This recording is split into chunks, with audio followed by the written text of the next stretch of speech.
ആളൂർ പഞ്ചായത്തിലെ പ്രധാന ജലസ്രോതസ്സായ കദളിച്ചിറ നാശത്തിൻ്റെ വക്കിൽ.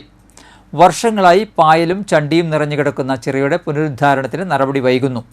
ആളൂർ പഞ്ചായത്തിൻ്റെ വിവിധ പ്രദേശങ്ങളിലേക്ക് കുടിവെള്ളവും ജലസേചനത്തിനാവശ്യമായ വെള്ളവും എത്തുന്നത് വിസ്തൃതമായ കദളിച്ചിറയിൽ നിന്നാണ്. ശുദ്ധജല പദ്ധതിയുടെയും ജലസേചന പദ്ധതിയുടെയും പമ്പ് ഹൗസുകൾ കദളിച്ചിറയോട് ചേർന്ന് സ്ഥാപിച്ചിട്ടുണ്ട്.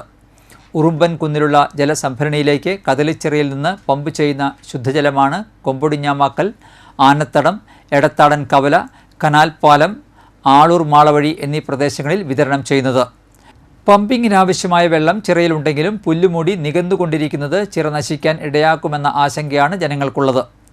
4 വർഷം മുമ്പ് ജില്ലാ പഞ്ചായത്തും ഗ്രാമപഞ്ചായത്തും ചേർന്ന് 30 ലക്ഷത്തോളം രൂപ ചെലവഴിച്ച് ചിറ നവീകരിച്ചിരുന്നു. തുടർന്ന് എല്ലാ വർഷവും ചിറ വൃത്തിയാക്കാൻ നടപടി സ്വീകരിക്കുമെന്ന് പറഞ്ഞിരുന്നെങ്കിലും പിന്നീട് ഒന്നും നടന്നില്ല. 4 വർഷത്തോളമായി നവീകരണ പ്രവർത്തനങ്ങൾ നടക്കാത്തതിനാൽ പൂർണ്ണമായും പുല്ലുമൂടിയ നിലയിലാണ് ഇപ്പോൾ കദളിച്ചിറ. കദളിച്ചിറ പുനരുദ്ധരിച്ച് ചുറ്റും നടപ്പാതയും വൈദ്യുതി വിളക്കുകളും പൂന്തോട്ടവും ഒരുക്കിയാൽ പ്രാദേശിക ടൂറിസം കേന്ദ്രമാക്കി വികസിപ്പിച്ചെടുക്കാനാവുമെന്ന നിർദ്ദേശവും ഉയരുന്നുണ്ട്.